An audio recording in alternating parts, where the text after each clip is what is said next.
Kemajuan dalam bidang aeroangkasa berkait rapat dengan pembangunan yang dirasai dalam sektor angkasa. Kedua-dua bidang ini mempunyai matlamat untuk menjadikan Malaysia sebagai negara peneraju dalam bidang angkasa umumnya. Apa yang penting ialah memberikan kesedaran kepada masyarakat Malaysia betapa pentingnya teknologi angkasa ini memberikan sumbangan yang signifikan dalam kehidupan kita setiap hari.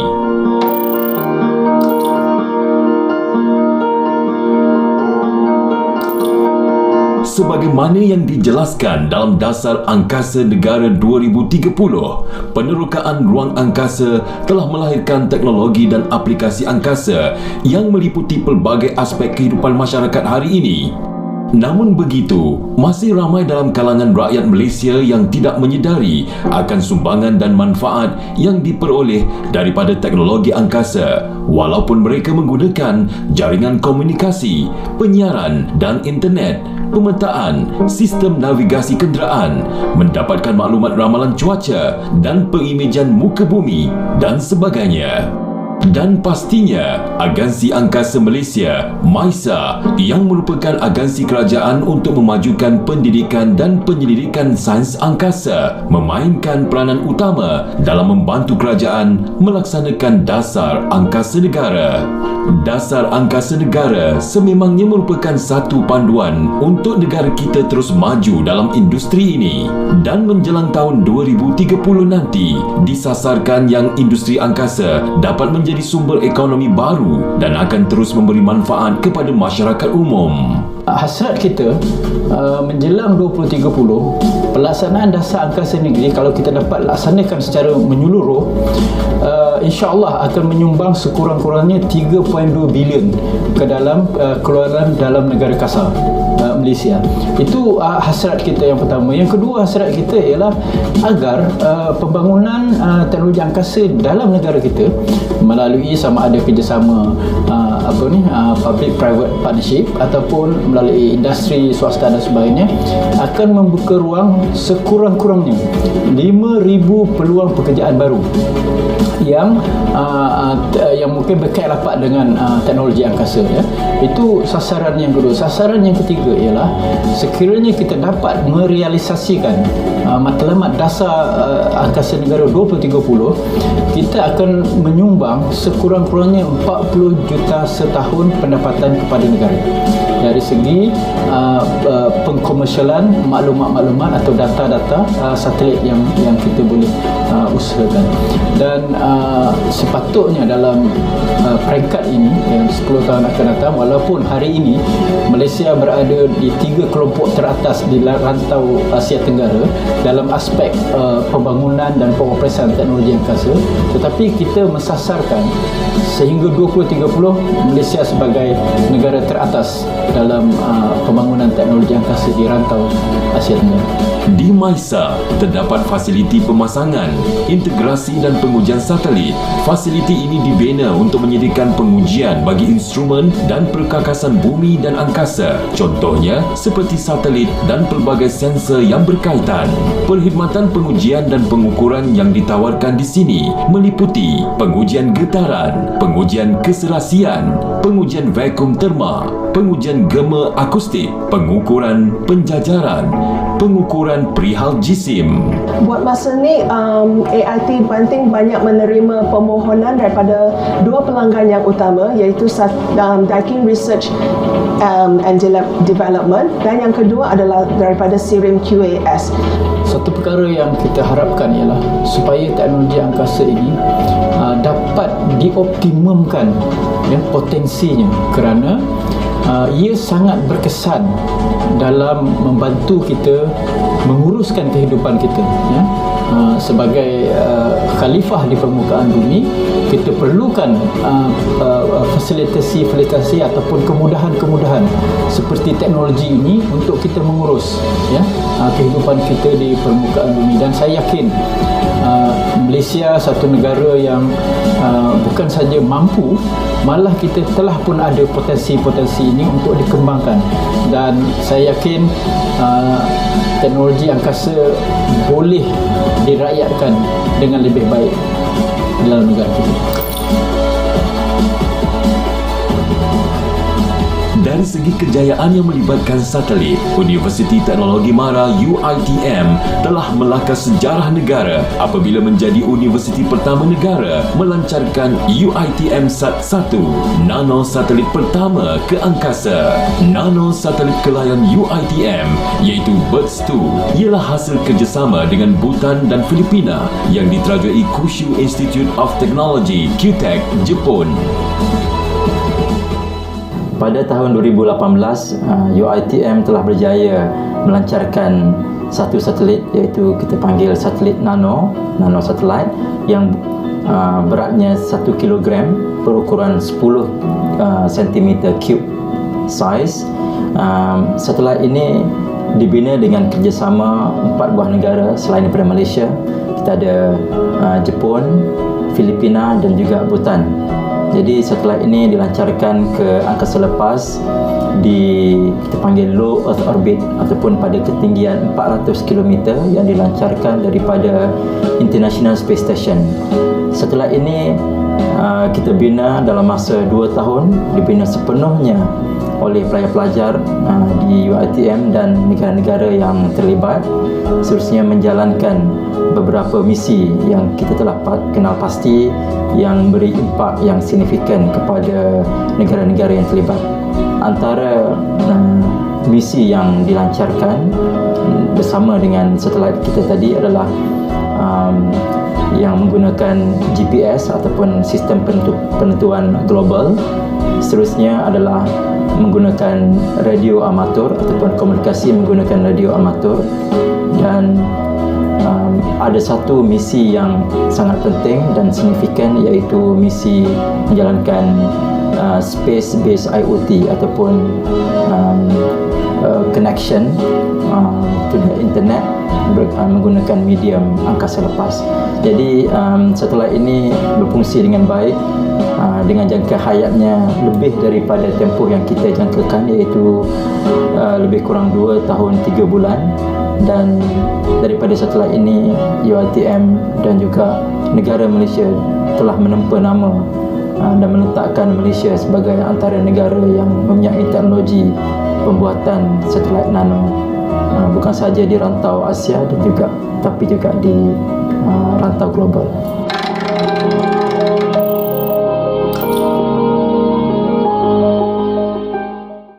Antara misi satelit ini ialah untuk pengambilan imej, menguji korelasi lokasi satelit, ujian chip sistem penentu kedudukan global GPS, mengukur medan magnetik di angkasa untuk data pemetaan geomagnetik di rantau Asia Tenggara serta untuk tujuan komunikasi radio.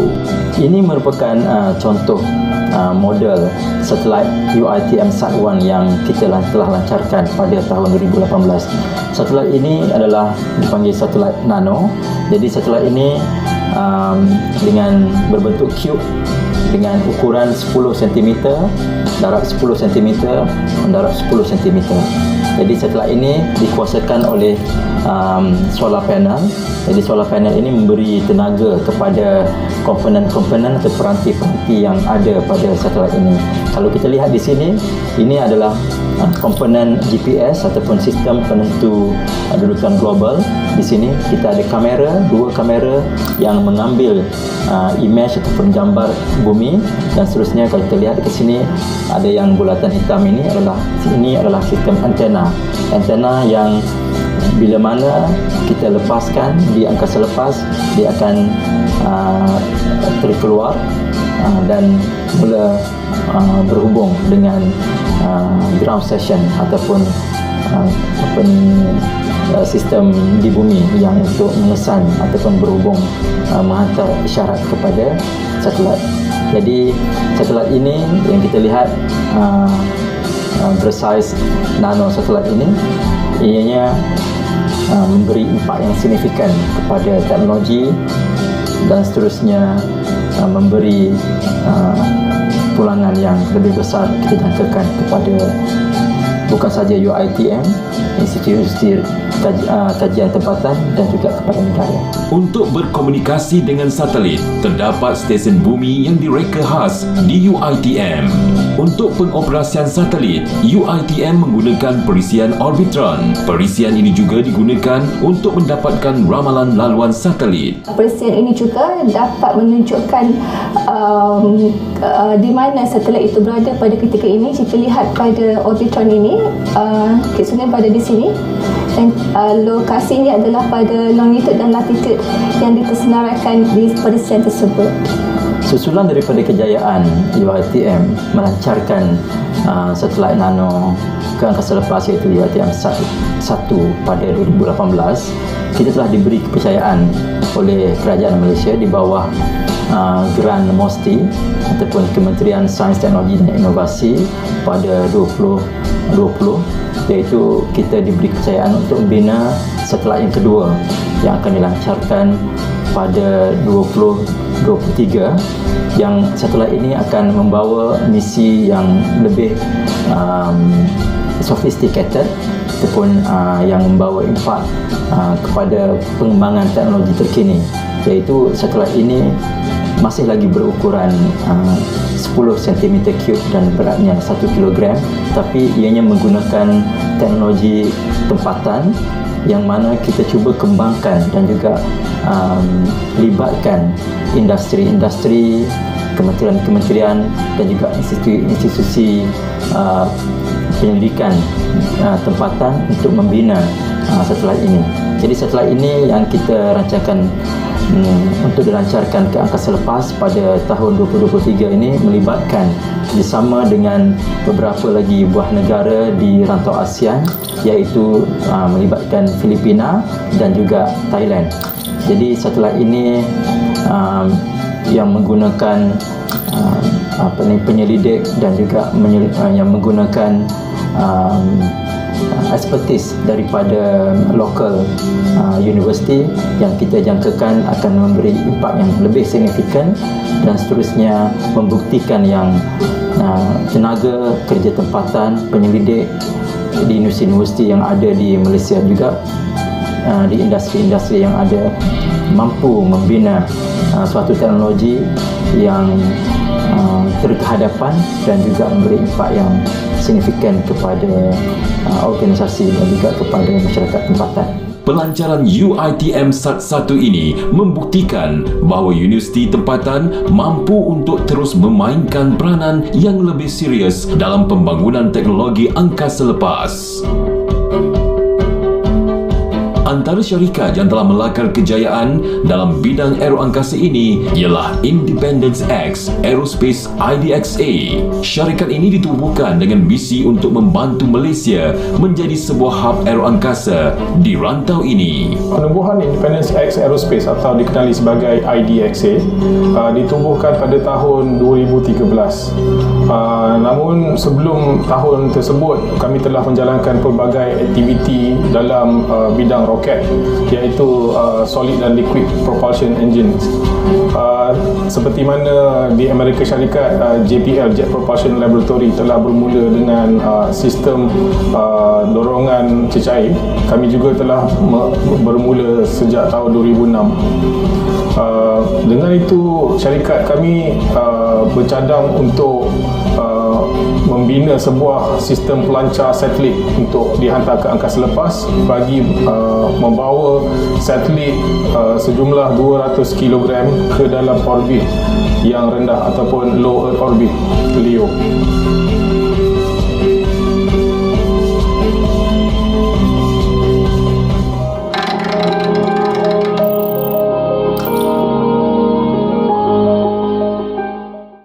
Pasukan ini pernah menaikkan nama Malaysia di mata dunia dengan penglibatan dalam pertandingan Google Lunar X Prize dan menjadi satu-satunya pasukan di rantau Asia Tenggara yang terlibat dengan pertandingan yang berprestij ini. Pengalaman kami di Google Lunar X Prize adalah sangat sukar sebab cabaran dia agak tinggi kerana kita diminta untuk menghantar robot peneroka ke permukaan bulan sebelum tarikh yang ditetapkan. kebanyakan masalah yang kami hadapi adalah untuk mengetahui sistem pengorbitan dan perjalanan ke bulan dari bumi, dan juga mempunyai kepakaran dan ilmu yang mendalam dalam bidang astrodynamics dan orbital mechanics. Selain dari itu, kami juga perlu faham sistem propulsion, di mana sebuah kapal angkasa ataupun spacecraft yang perlu dibina oleh kumpulan kami bagi menjayakan perjalanan misi ke bulan.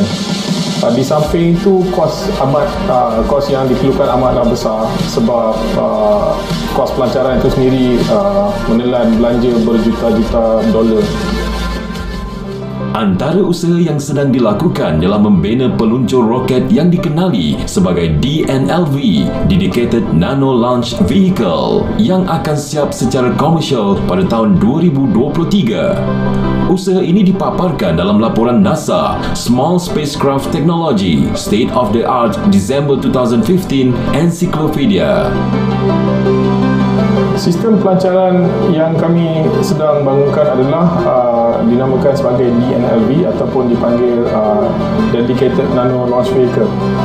Dedicated Nano Launch Vehicle ni adalah untuk membawa satelit kelas nano, iaitu CubeSat, serta kelas mikro. Antara kelas-kelas ni ia mempunyai berat di bawah 200 kg. Jadi kami boleh membawa beberapa CubeSat ataupun satu atau dua microsat ke low Earth orbit. Jadi cadangan kami dalam pembangunan DNLV ini telah dilaporkan dalam laporan NASA sejak tahun 2015, 2017 dan juga 2019. Kami juga akan menggunakan sistem pelancar ini untuk melancarkan bagi pasaran global dan juga pasaran tempatan, serta program kami yang sendiri, iaitu melancarkan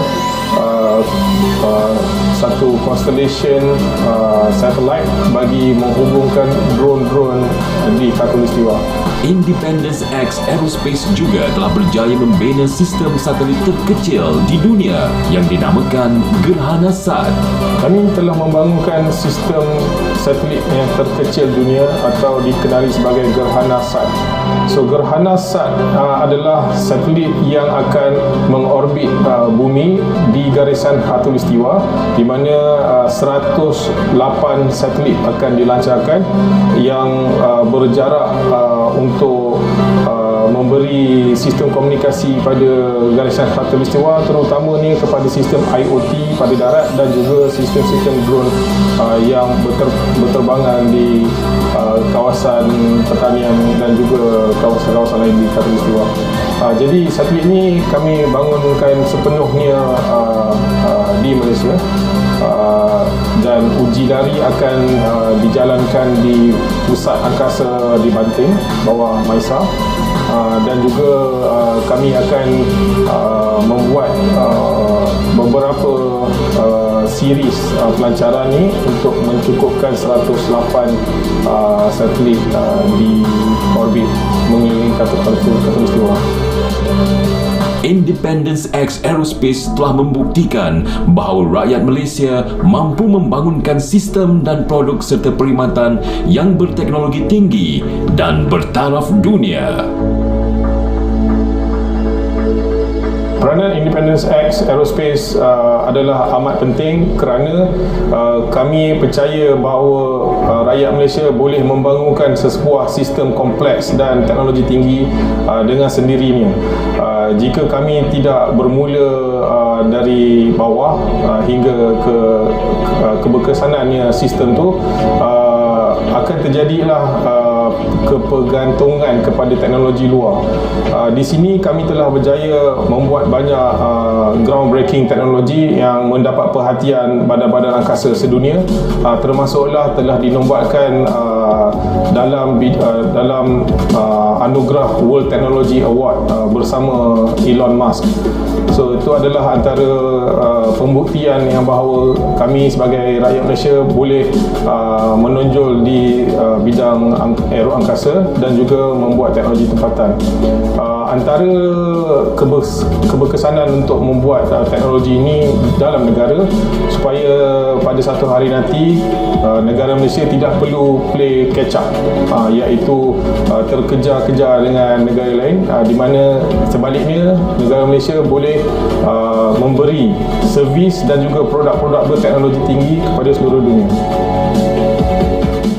Atas kepentingan dan keluasan penggunaannya, teknologi angkasa dianggap sebagai aset strategik sesebuah negara. Itu sebabnya untuk menjadikan Malaysia sebagai sebuah negara maju, maka kita perlu berusaha untuk melangkah lebih jauh ke hadapan dan memperkukuh lagi kepakaran kita dalam bidang aeroangkasa khususnya dan angkasa umumnya.